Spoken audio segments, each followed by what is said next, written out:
Sejam todos bem-vindos a mais uma sessão da SPR TV. O título da nossa sessão agora é Mídias Sociais e a Nova Regulamentação do Marketing Médico pelo CRM. Eu, Dr. Tomás Fred, sou o moderador da sessão. Temos como palestrantes doutora Ana Paula e o Dr. Paulo Moraes Anholito. Vamos começar com a primeira aula do Dr. Paulo Moraes. O tema é Instagram, LinkedIn, Twitter. O radiologista precisa estar nas mídias sociais. Por favor, Dr. Paulo, bem-vindo. Obrigado pela presença. Obrigado. Então, o título da minha aula foi esse que ele sugeriu e eu vou tentar responder essa pergunta nos meus 10 minutos aqui. Eu, como ele já apresentou, sou médico radiologista na CEDIRP, médico assistente do Grupo de Radiologia Musculoesquelética do HC de Ribeirão Preto. Essas são minhas redes sociais e eu não tenho nenhum conflito de interesse nessa apresentação. Para desenvolver essa aula, eu pensei em fazer uma situação hipotética que pode aí acontecer no dia a dia. Então, imagine lá que tem uma paciente com dor lombar que fez um exame de ressonância magnética e que recebeu um laudo feito por mim. Suponha aí que essa paciente goste bastante, entenda o que eu escrevi nesse laudo e resolva me procurar. Fala, eu gostei desse médico, gostaria que ele laudasse mais exames meus, vou fazer mais exames com ele. Automaticamente essa paciente deve me procurar hoje em dia, em 2024, muito provavelmente, no Google. Se ela der um Google no meu nome, e eu fiz esse exercício aí, eu digitei lá meu nome no Google, e vejam lá o que aparece. A gente tem ranqueado logo lá em cima, nas primeiras achados do Google, a gente tem redes sociais, né? As redes sociais que eu criei e alimento, né, no meu nome. Então a gente acha lá LinkedIn e Instagram bem ranqueado.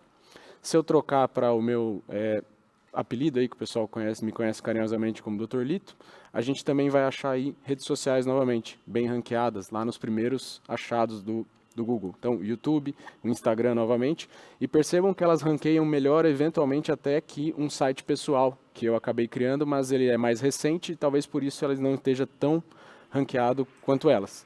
Mas, em resumo, o que eu quero dizer com isso? Se o paciente seguir esse caminho de me procurar aí pela internet, jogando no Google, as redes sociais elas vão funcionar muito bem para me localizar, né? Então, o Google hoje em dia, pessoal, o que ele está funcionando aí, na verdade? Ele está funcionando como se fosse aquele antigo, quem é um pouco mais antigo aí vai lembrar disso, nas páginas amarelas, né? O paciente pode te procurar lá em catálogos, né? Antigamente tinha catálogos de convênio ou mesmo as páginas amarelas, aí isso simplesmente não existe mais e o Google está fazendo esse papel. E as redes sociais, na verdade, elas acabam sendo, então, né, quando bem utilizadas, elas acabam sendo um cartão de visitas e, eventualmente, até um currículo que fica aberto ali, disponível 24 horas, 7 dias por semana. Está lá fazendo a sua apresentação, tanto para pacientes quanto para colegas, né? Então, esse é um ponto número 1 que eu trago, é um argumento número 1. Eu acho, sinceramente, que não vale a pena ignorar, eu acho que é um bom uso e uma boa estratégia utilizar as redes sociais dessa maneira. Um segundo argumento que eu trago aí é que aqui, né, na Terra, onde a gente fica, não existe vácuo, né? Então, se a gente tem espaços que não são ocupados, né, eles acabam sendo ocupados. E aí, se você está lá, se você é um bom profissional, se você não ocupa esse espaço, eles acabam sendo, então, ocupados. E a gente vai ter coisas mais estranhas aí, né, disponíveis e, francamente, ocupando e invadindo a internet, né? Então, o meu segundo argumento é esse. A gente não tem vácuo e os espaços acabam sendo ocupados. Então, que tal se esses espaços fossem melhores ocupados por bons profissionais, né? Então, no final das contas, o que eu concluo? Eu penso que as redes sociais, como eu disse, são ferramentas, né? E como toda ferramenta, imagine aí, eu trouxe um exemplo, um bisturi, como uma ferramenta, ela tem o seu uso e para desempenhar esse uso, a gente precisa saber utilizar, né? Então, imagine o cirurgião, ao empunhar um bisturi da maneira correta, ele consegue fazer incisões precisas e muito bem feitas, mas se por acaso ele fizer mau uso ou empunhar essa ferramenta de uma maneira incorreta, ele pode inclusive se machucar e não produzir o uso adequado dessa ferramenta. Então, o que eu penso das redes sociais são exatamente isso, são ferramentas e que a gente deve saber utilizá-las de uma boa maneira a nosso favor. E o que seriam bons usos de redes sociais? Então, você produzir, você criar e alimentar uma rede social com um viés informativo, trazendo conteúdos para pacientes com o intuito de educá-los e elevar o nível de consciência deles, seria um bom uso. Você pode fazer uma rede social com viés educacional, com o intuito de educar colegas, elevar o nível de consciência desses colegas, informar quais são os serviços que você presta, isso também constitui um bom uso de rede social. Se você, por acaso, tiver uma empresa e tiver um viés empresarial dessa sua clínica para você anunciar seus serviços, isso de uma maneira bem feita, como depois a Ana vai explicitar para a gente quais são as regras que devem ser seguidas, né? E eu acho, né, isso é uma visão pessoal, que você deve fazer isso sempre mostrando a sua autoridade, qual é a sua autoridade, o que você tem a agregar, e sempre trazendo um toque pessoal, né, para que isso se torne uma marca sua, né? Então isso é o que eu enxergo aí como o melhor uso, ou como a gente pode trazer as redes sociais aos nossos favores. Trago aí bons exemplos de colegas que estão nas redes sociais, como por exemplo a nossa próxima palestrante aí, a doutora Ana. A gente tem outros colegas aí da neuroradiologia, temos colegas da minha área, aí, o Dr. Rodrigo Aguiar é um grande expoente dessa área, temos um perfil também muito importante de músculo, MSK Rádio, de uma radiologista do Rio, a Patrícia. Temos a doutora Fernanda, que fala muito sobre abdômen, pelve, uma excelente radiologista. E a gente tem também pessoal de outras áreas, do tórax, aí são excelentes usos de redes sociais aí, principalmente nesses exemplos que eu trouxe de viés educacional, né? Trazendo conteúdo educacional para colegas e mesmo até para pacientes. Eventualmente, a gente vê hoje em dia, inclusive, as redes sociais, nesse contexto de cartão de visitas e de um currículo que fica lá disponível, sendo utilizados até por profissionais de RH para recrutamento, em eventuais processos seletivos ou entrevistas. As redes sociais, quando bem feitas, podem ser um ponto positivo para o candidato, já que o headhunter, ali, o profissional de RH, pode tomar conhecimento desse candidato antes mesmo dele entrar na entrevista. Então, conteúdos de qualidade tendem a ser valorizados nesse contexto e traz essa possibilidade do entrevistador conhecer, né, entre aspas, aí, a pessoa antes mesmo da entrevista, naquele viés que eu disse lá no começo da apresentação, como um grande cartão de visita. Tá, eu acho que até agora eu já trouxe meu ponto de vista de que, sim, eu acredito que o radiologista, como qualquer outro profissional médico, deve estar nas redes sociais, deve ter uma boa presença. E como começar, né? Quando você decide, isso é uma decisão que você vai ter que tomar. Você vai começar através de uma agência, você vai procurar uma agência de marketing, você vai começar sozinho, você vai... então, aqui já trago a minha opinião, né? Eu passei por essa dilema. E ao buscar agências, eu percebi que muitas delas o conteúdo ia ficar muito padronizado, aqueles posts, é nítido, você consegue, ao entender um pouquinho mais de Instagram ou de redes sociais, você entra num perfil, você sabe, esse aqui está sendo tocado por uma agência, não que não existam boas agências, mas uma boa parte delas deixa um conteúdo muito padronizado, muito igual entre os diversos clientes que são atendidos. Então, o que eu decidi? Eu comecei, de alguma maneira, você tem que começa, e aí você vai aprendendo e evoluindo durante o processo, e eventualmente você até toma gosto por isso, e aí decide continuar. Mas mesmo que você decida começar com uma agência, você precisa ter algum tipo de conhecimento prévio para você poder cobrar eles e dizer, não estou gostando disso, gostaria mais assim. Então, em resumo, simplesmente comece da maneira como você conseguir, e aí vai, ao longo do processo, aprendendo, né? E foi exatamente isso que eu fiz. O primeiro passo, ele tende a ser o mais difícil, romper essa barreira, mas depois as coisas vão ficando mais simples, você vai pegando o jeito, né? Faz parte aí da curva de aprendizado, como qualquer outra habilidade que a gente aprende, né? Então, quando eu comecei as minhas redes sociais, aproximadamente há 2 anos e meio, eu simplesmente tirei uma foto de um caso e postei. E eu lembro que eu ficava brigando no começo com o enquadramento do post, porque eu não entendia que o Instagram, ele quer fotos em formato quadrado. Então, foi tudo parte da curva de aprendizado, né? E fui fazendo, fui aprendendo e evolui bastante. Saí de um post que eu fiz com a foto, né, simplesmente uma foto do exame, para depois aí vídeos, coisas mais evoluídas que você vai até, como eu disse, tomando gosto. Gosto e fui aprendendo muito durante o processo. E paralelamente a isso, eu também comecei um canal no YouTube. E aí foi a mesma coisa, os primeiros vídeos eu não vou tirar, fica lá como legado, mas eu olho aquilo e dou risada frente aos depois do que eu fui evoluindo. A gente evolui muito e, principalmente, como eu disse, eu gostei do processo, gosto muito, bastante de fazer vídeos para o YouTube. Eu gosto até mais do que do Instagram.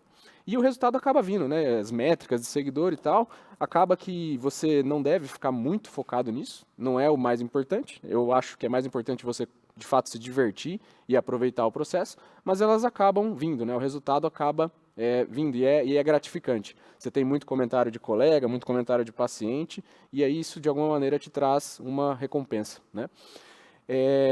Algumas mensagens de cuidado que eu deixo, estou quase acabando aqui. O que eu diria? Nem tudo são flores. É óbvio que isso aqui vai ser necessário esforço, constância e disciplina. A rede social é um negócio que, se você quiser crescer e fazer bem feito, você vai precisar de constância. Você precisa estar sempre aparecendo e sempre aparecendo com a mesma mensagem, para que a pessoa te entenda que você tem autoridade naquele assunto que você está falando.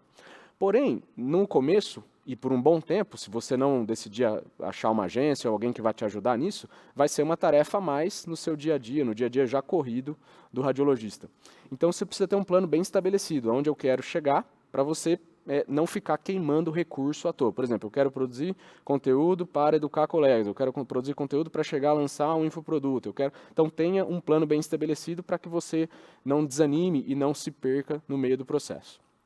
E tome muito cuidado que na internet, nem tudo, na verdade na internet, nas redes sociais, tudo é feito de uma maneira que dá a impressão que a vida das pessoas é perfeita, que todo mundo é feliz, que todo mundo tem a melhor vida do mundo, mas nem sempre a realidade é isso, né? A gente tem lá pessoas que estão tentando extrair o máximo daquela foto para postar, para parecer que é a pessoa mais feliz do mundo, e a gente sabe que a realidade às vezes é um pouco diferente. Isso sem contar naqueles conteúdos que são claramente feitos para serem enganadores, né? São fakes. A gente tem muito, muito, muito disso na internet, e se você não tomar consciência disso, ou não tiver entendimento disso, acaba que às vezes você pode se perder, né? Eventualmente achar que a sua vida não é tão legal, que você não consegue atingir os padrões, e isso a gente sabe, principalmente a população mais jovem, que é uma causa importante aí de depressão e de transtornos de ansiedade, principalmente em pacientes mais jovens. Como eu acho que esse ciclo pode ser quebrado? Você deve não só ficar consumindo passivamente o conteúdo das redes sociais.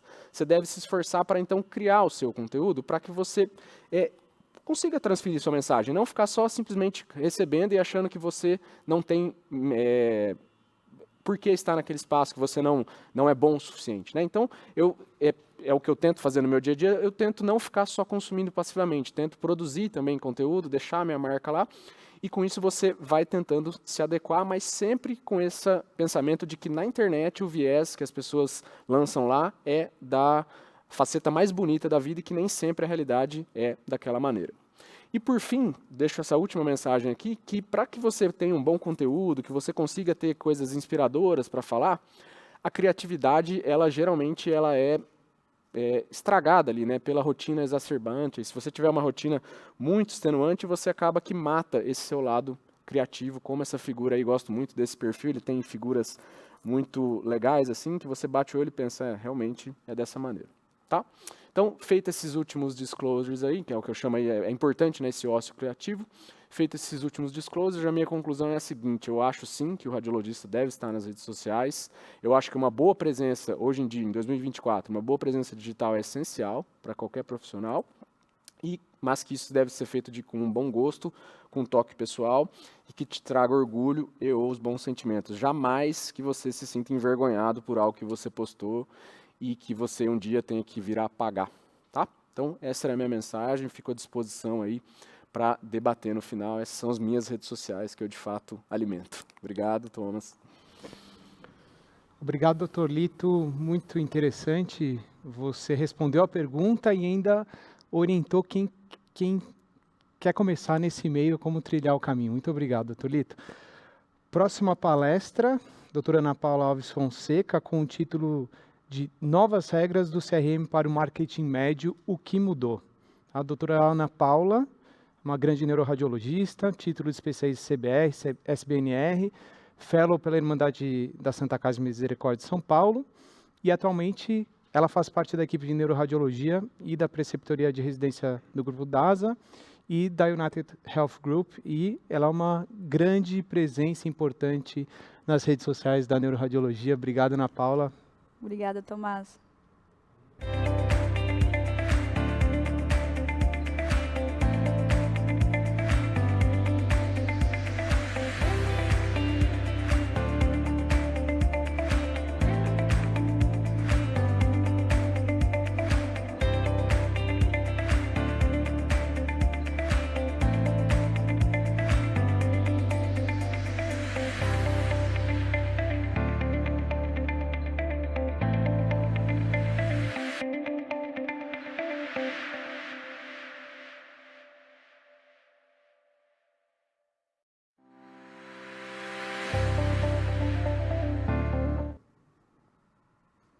Olá a todos. Então, Tomás, obrigada pela apresentação e pelo convite aí à comissão organizadora.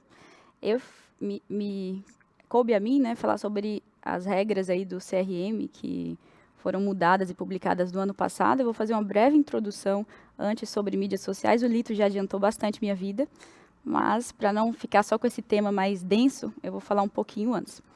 Não tenho nenhum conflito de interesses.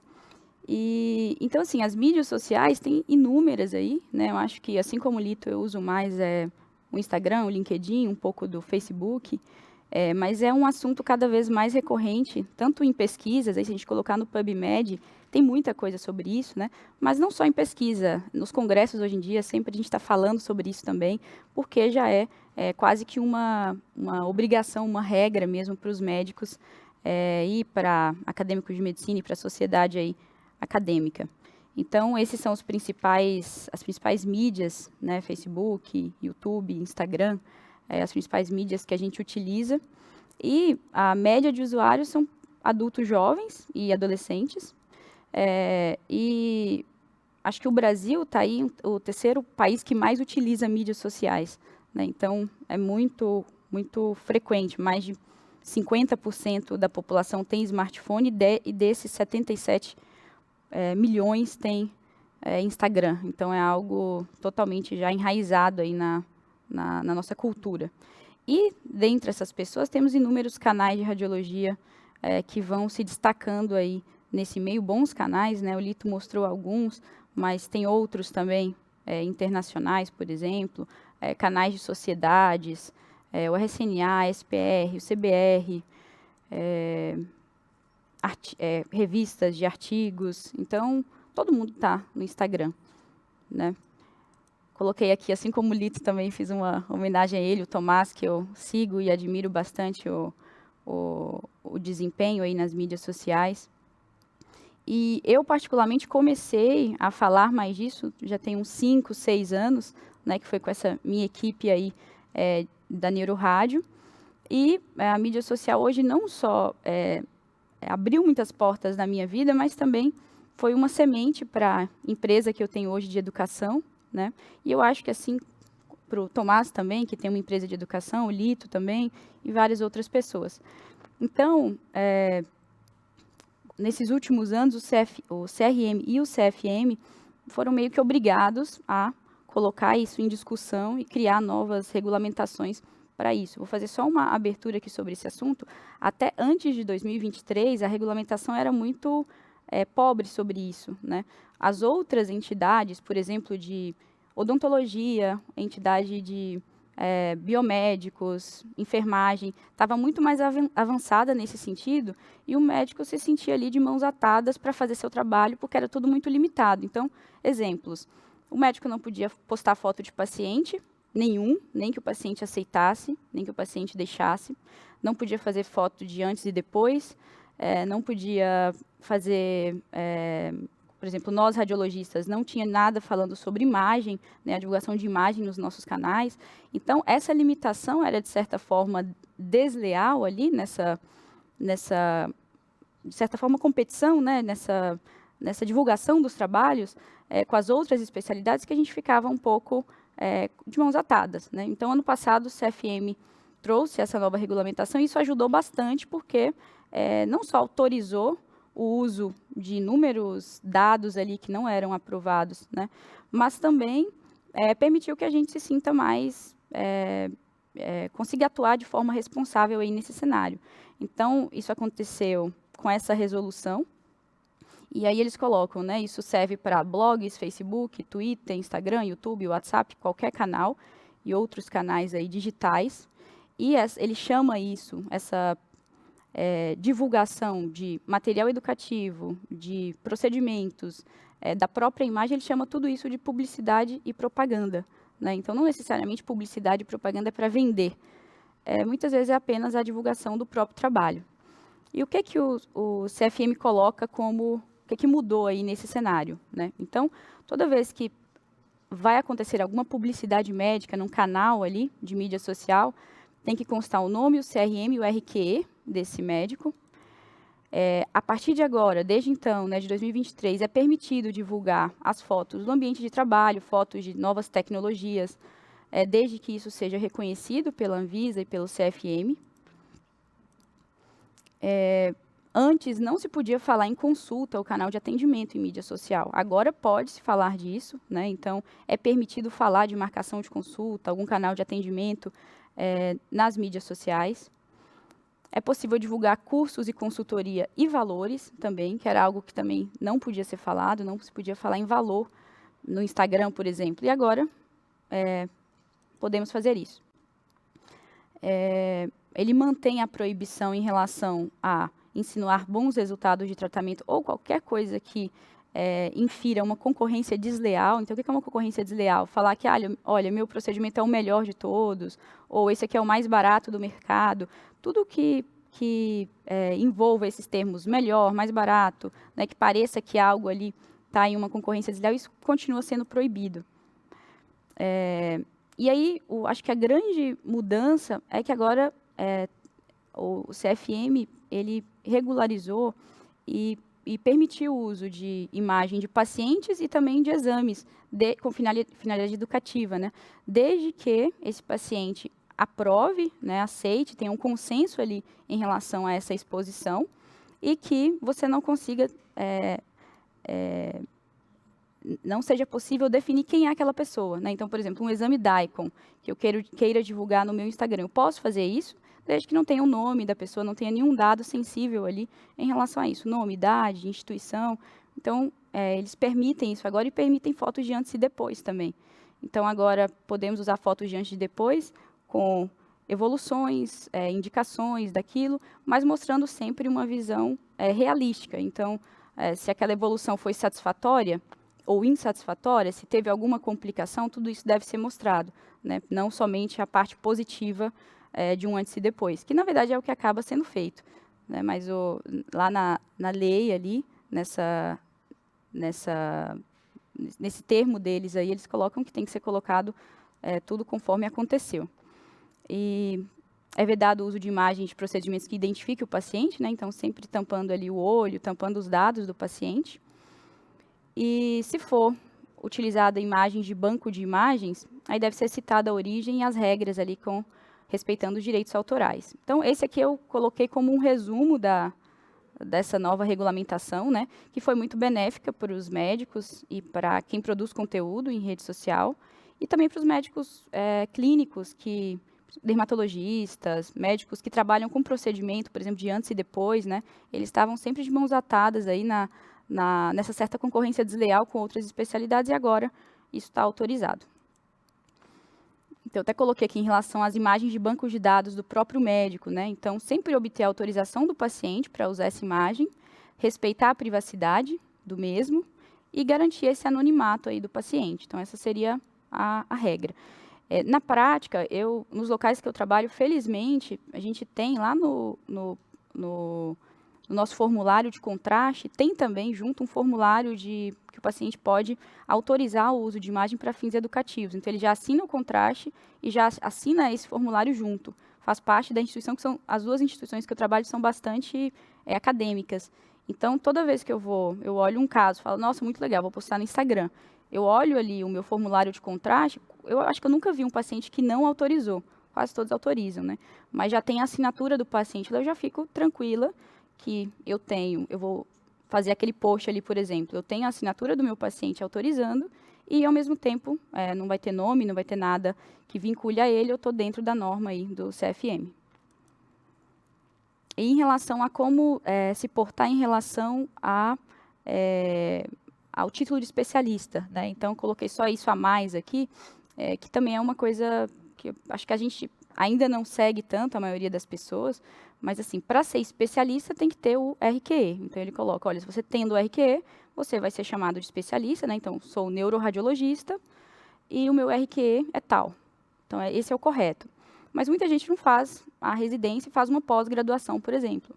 Então, teoricamente, se você fez uma pós, mas não fez residência e não tem o RQE, deve ser colocado com pós-graduação em área tal, seguido de não especialista. Isso, especificamente, eu nunca vi ninguém fazer ainda, né? Então, mas teoricamente, quem fez uma pós-graduação ou mestrado, doutorado, não é considerado especialista, obviamente, e pela AMB, e essa pessoa teria que colocar esse não especialista na frente, né? Então, esses são os principais pontos aí do que mudou. E a minha conclusão, né, que as mídias sociais são canais poderosos, a gente vai discutir um pouco agora sobre isso. A gente consegue, nas mídias sociais, aumentar a nossa visibilidade, aumentar aí o nosso alcance, seja para os pacientes, seja para outros médicos, seja para colegas. Se nós tivermos algum produto, uma empresa, é um local excelente para venda também, né, que é algo interessante. E, obviamente, tudo isso tem que ser feito com ética, e essas novas regras aí nos ajudam a ter um mínimo direcionamento, né? Sem contar o nosso próprio bom senso também, que eu acho que ainda é o que prepondera. É isso, obrigada.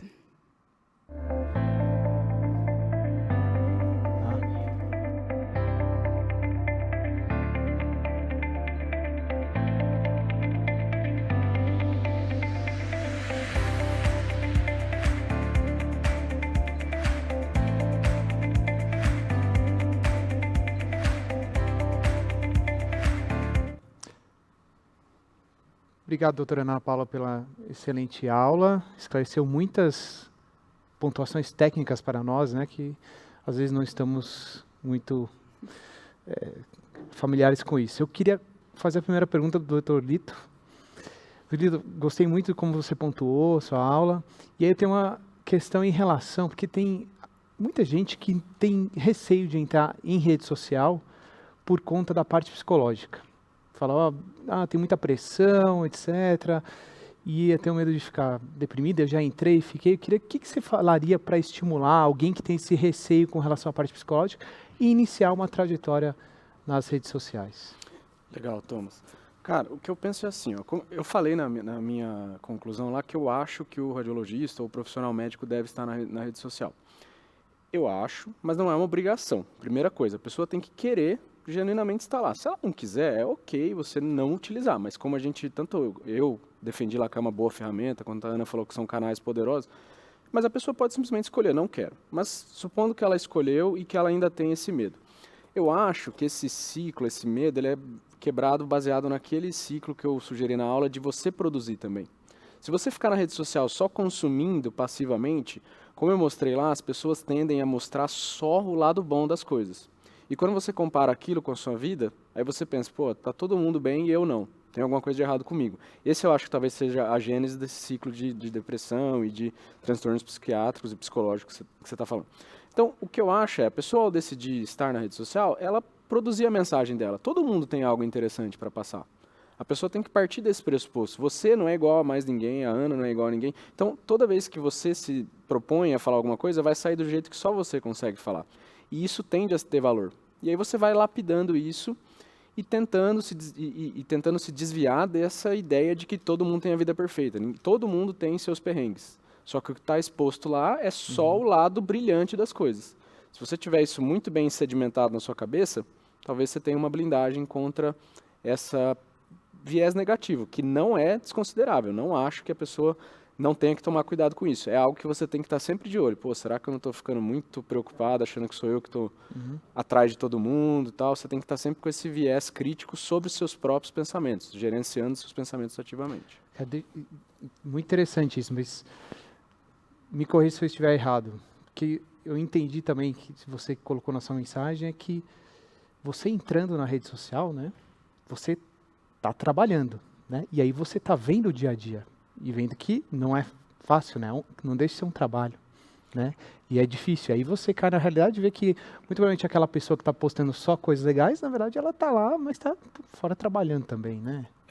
É como eu falei, vai ser uma atividade extra na sua rotina já atribulada, por um bom tempo, ou até se você achar, se você se der bem com uma agência, se você se der bem com social media, alguma coisa, só que vão ser coisas que você vai ter que investir também. Você tem aquela balança, ou você investe tempo, ou você investe dinheiro. Não tem como você ter um resultado significativo sem investir essas duas coisas. Então você pode, eu decidir produzir todo o conteúdo, você vai gastar seu tempo. Ou você pode contratar alguém, mas você vai gastar tempo e dinheiro e eventualmente não vai sair do jeito que você quer. E eu queria ver a sua opinião também, Ana, por favor, que você é uma pessoa que também tem referência. Queria ver a sua opinião em relação a isso. A gente sabe que você, com certeza, é a favor das redes sociais. Eu queria saber, que te trouxe mais, assim, que você acha que mais contribuiu para você estar na rede social? Qual que foi o seu maior valor, ponto positivo, assim, depois de tanto tempo É, presente aí? eu acho que eu comecei como uma forma de eu mesma estudar. Então, quando eu comecei foi em 2018, tem já 6 anos, né? Era uma forma de eu mesma me manter atualizada, né? Eu não imaginava, não vislumbrava grandes, assim, caminhos partindo disso daí. Então, eu aprendia fazendo posts, pego um artigo e resumo aqui, falo de uma forma mais tranquila, mais acessível para as pessoas entenderem. Acho que os caminhos só foram se abrindo depois que eu comecei. É, e eu acho que isso é muito assim para a maioria das pessoas, né? Você dá o primeiro passo, esse primeiro passo você não sabe muito para onde você está indo, de repente começam a abrir uns caminhos e você, então vou fazer um curso disso, aí comecei, eu faço um curso ali, aprendo a mexer no Canva, aprendo a mexer no CapCut, aprendo a mexer em tal programa, mas tudo depois de começar. E aí depois que eu fui fazendo os posts, aí você começa a ter seguidor, essas pessoas, tem algum curso? Você dá algum curso em algum lugar, né? E aí, eu acho que a ideia de ter um curso, ter uma empresa, isso veio depois do começo ali. Então, acho que hoje a mídia social para mim é uma forma de empreender, que é uma coisa, para mim, eu quero na minha vida, né? Não necessariamente todo mundo vai querer, muita gente vai ficar nisso aí de produzir conteúdo, aprender, ensinar, e esse é um bom propósito. Beleza, mas se você quer empreender, é um bom caminho. Né? E além de empreender, eu acho que abre muitas portas de network. Então, tem muita gente, eu conheço, acho que inclusive você, né? A gente teve uma relação um pouco mais próxima depois de Com contato com mídia certeza. social. O Lito também, né? Eu estava na Itália ano passado, no de Venteró, ele já tinha ido, a gente começou a conversar e hoje a gente é super próximo, né? Conversa bastante. É o que eu Tudo falo. por causa do Instagram. Você consegue conhecer a pessoa antes de conhecer ela. Você Sim. tem uma baita Sim. de um conhecimento da pessoa quando você... finalmente te conheci ao vivo, né? Acho que o mundo, ele evolui muito rápido, né? Nos últimos anos, assim, é absurdo. E a rede social é um reflexo disso. Sim. Tanto que a gente nem sabe como é que vai ficar amanhã, Sim. né, a rede social. Isso é um Sim. desafio, é muito legal. E acho que a gente cresce muito, aprende muito, né, Sim. estando dentro. Além da medicina, que eu pessoalmente gosto muito de rede social para aprender, para aprender a estudar, né? Sim, Gosto eu bastante. também. Acho que me força a estar sempre ali Exato. em reciclagem, né? Você entra em contato com outras pessoas, né, à distância e fala, nossa. E agora, eu tenho uma pergunta para você também, Ana, mais técnica. Em relação a essas regras novas do CFM, elas vieram para ajudar, né? Porque Sim. elas criaram um pouco mais, elas nos autorizaram a ter um pouco mais de liberdade. Agora eu pergunto para você, como que você mudou alguma coisa? O que mudou no seu trabalho, na empresa, depois dessa nova regra? Realmente mudou alguma coisa? Você começou a fazer coisa que você não fazia ou vice-versa? Como que foi isso? Para mim mudou pouca coisa, que eu sempre fui bem noiada com Isso. como me portar nas isso que eu redes queria ouvir. sociais. Então mudou pouco. Mas assim, por exemplo, eu sempre nas regulamentações anteriores não tinha falando explicitamente que você pode divulgar imagem de paciente. Então antes disso sair, eu só divulgava no meu Instagram profissional, né? Só divulgava imagem de artigo aberto. Que eu falava, não vou divulgar imagem de artigo fechado porque tem que pagar. Então vai que esse cara vem atrás de mim, né? Ou a revista, no caso. E também não divulgava de paciente, que eu falava, nossa, não tem nenhum lugar que me autoriza. Então ficava. Agora eu acho que eu já coloco stories de casos e tudo, porque igual eu falei lá, nos locais que eu trabalho já tem o termo de autorização no próprio formulário de contraste, então facilita muito. Então hoje em dia eu divulgo imagem dos casos anonimizados, né, mas com muita tranquilidade, para curso também. Então eu dou os cursos hands-on, mentoria, tudo, eu divulgo com menos, assim, eu não sinto mais que eu posso estar fazendo algo errado. Eu sei que, não, isso aqui está correto, está tudo bem. Então, ajudou nesse sentido. Tá. Mas de restante, não mudou muita coisa para mim. E você, Litor? Basicamente, cara, também nesse rumo, assim, eu tentava ter consentimento, né, mas era um negócio que você não chegava pedindo um consentimento esclarecido, eu quero publicar seu caso. Então ficava mais assim, meio com receio também, tentava usar bastante imagem de artigo, e aí agora com essa resolução você realmente fica um pouco mais resguardado. Pô, não estou fazendo nada de errado, posso divulgar aqui, não estou prejudicando ninguém e estou dentro das regras. Tá. E essa parte de acrescentar o compliance do paciente junto com o termo de contraste, eu não tinha essa ideia. Vou até levar para as clínicas lá que eu estou em Ribeirão para acrescentar um parágrafo específico disso. Isso ajuda muito, né? Se você quiser, eu mando o modelo depois. É uma boa, porque eu também não faço isso, não. Porque isso é uma boa ideia. Eu imagino que vai ter um ou outro. Você falou que praticamente não tem, mas eu imagino que vai ter um ou outro paciente mais, né, criterioso que não vai querer assinar, mas a grande maioria vai assinar e beleza. Uma questão que eu costumo fazer, por exemplo, eu vejo um caso e eu não posto ele. Imediatamente, eu espero um tempo. Isso é uma boa estratégia. Eu demoro também. um tempo para postar. Então, os meus casos, assim, se são... E quando eu faço isso, aí eu peço autorização. Aí eu já peço autorização para o paciente ou eventualmente para o médico assistente, mas assim, eu não costumo postar, eu sempre dou um delay significativo aí de pelo menos alguns meses. Eu tenho essa estratégia também, eventualmente inverter lateralidade, mas assim, essa de esperar com certeza. Isso eu acho que é importante isso, porque eventualmente, por mais que ele tenha autorizado, o paciente pode sentir, olha, já está usando, eu não gostei muito, entendeu? Então, eu acho que é uma questão interessante. E aí só um detalhe também técnico para quem estiver assistindo ou for assistir, em relação à questão de artigo, como que vocês fazem para referenciar o artigo na rede social? Vocês colocam ao final do post ou junto com a imagem do artigo? Só para uma questão para quem estiver assistindo e quiser começar a fazer. Fala aí, Ana, primeiro. Eu coloco geralmente no próprio post, por exemplo, quando tem a imagem ou informação que eu tirei de um artigo específico, aí eu coloco embaixo uma citação mesmo, revista, autor e ano. E quando sei lá, o post é sobre o artigo, geralmente eu coloco no comentário na legenda. Isso, na legenda, isso que eu estava Eu faço exatamente igual. Se eu estou colocando a imagem no post, aí eu faço que nem, por exemplo, numa aula de congresso. Coloco a referência ali embaixo, para dizendo que a imagem é daquele artigo. E se o post inteiro é resumindo o artigo e tal, aí vai levar, esse aqui é o artigo completo, com o link, o DOI, talvez da revista. Tá. E agora eu vou fazer uma última pergunta, por causa do tempo, também parte mais técnica. Tem a questão da LGPD, Lei Geral de Proteção de Dados, que já está no Brasil tem uns 4 anos, e tem a questão dos leads, né? Porque vocês têm bastante seguidor na rede social. Leads, para quem não sabe, é a informação, né? Entre aspas, é o contato do seguidor da rede social, do consumidor e as empresas, que é o que as empresas têm grande interesse. Uhum. Então, acredito que vocês devam chegar com as empresas já, assim, olha, quer um patrocínio? Então, elas pedem em troca os leads. E esse contato, teoricamente, não seria pela LGPD, não poderia ser comercializado. Como que vocês têm feito isso? Eventualmente, já sofreram assédio para adquirirem leads de vocês? Como é que vocês lidam com essa situação? Cara, o meu perfil... Vou falar da minha experiência. O meu perfil ele é mais educacional, voltado para médicos, para colegas. Então eu não tenho, digamos assim, base de pacientes. Tá. Mas essa base acaba sendo interessante para algumas empresas. Uhum. Mas pessoalmente, nesse sentido que você comentou, eu nunca fui abordado para isso. Tá. Eu já fui sim abordado por empresas para, você gostaria de dar uma aula, você gostaria de... Mas aí nesse sentido eu acho que não incorri em nenhuma, mas venda de base de informações eu nunca fui. E nos cursos que eu de fato lancei e tal, tem lá a base de clientes e tal, mas também ainda nunca não fui abordado mas vai ser abordado. O pessoal eles costumam ter essas estratégias mais agressivas, né? Você já teve alguma experiência desse tipo? A gente já teve algumas parcerias com empresas, até de medicamento, essas coisas, contraste, né?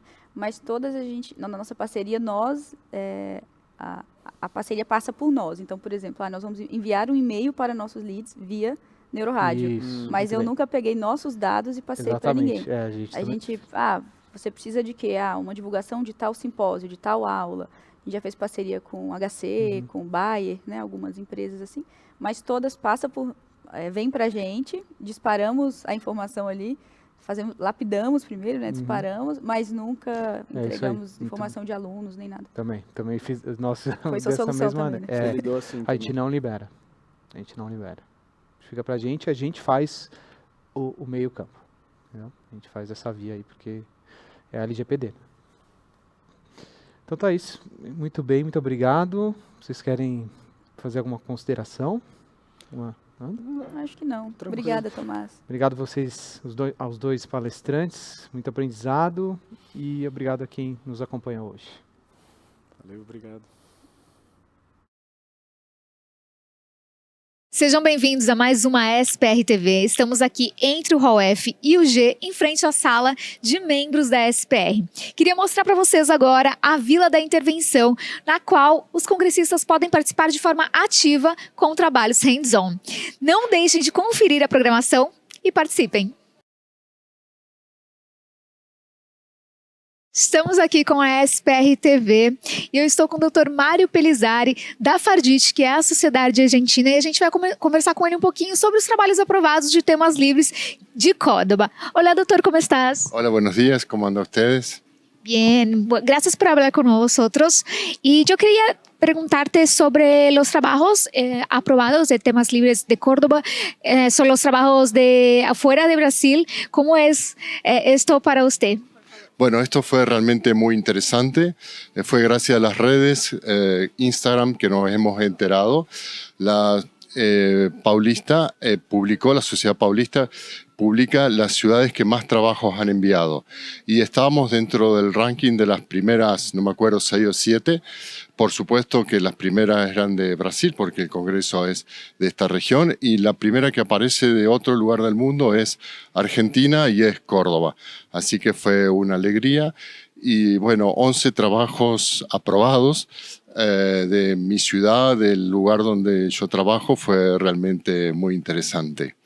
Bueno, sí, yo creo que es muy acerca a los números de Salvador, en Brasil, 11 trabajos, ¿cierto? 11 trabajos, y esto es gracias, yo creo, por un lado a la Federación Argentina de Radiología, que estimula mucho a los jóvenes en Argentina a que hagamos publicaciones, y en el instituto que yo trabajo, que se llama Instituto Ulton, hemos empezado del año pasado a tratar de estimular para que la gente publique en congresos, en jornadas y, bueno, trabajos científicos. Creo que hoy Argentina está en un nivel que vamos poquito a poquito superándonos. Bueno, con este trabajo, pensando en los otros años, ¿cómo es la expectativa para el año que viene, por ejemplo? Y tiene que ser superadora. Creo que año a año tenemos que ir mejorando y cada vez enviar, no sé si más trabajo, pero cada vez ir mejorando nuestra calidad científica, y nuestra calidad de trabajo, que bueno, que nos va a hacer bien para esta radiología latinoamericana. Bueno, y por fin, ¿cómo está su pasaje por Brasil y por la JPR?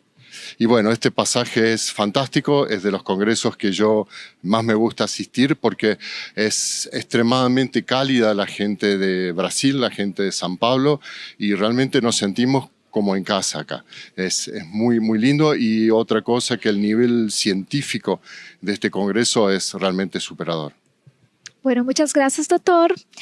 Gente, terminamos por aqui então a nossa entrevista com o Dr. Mário Pelizari. A gente se vê daqui a pouquinho.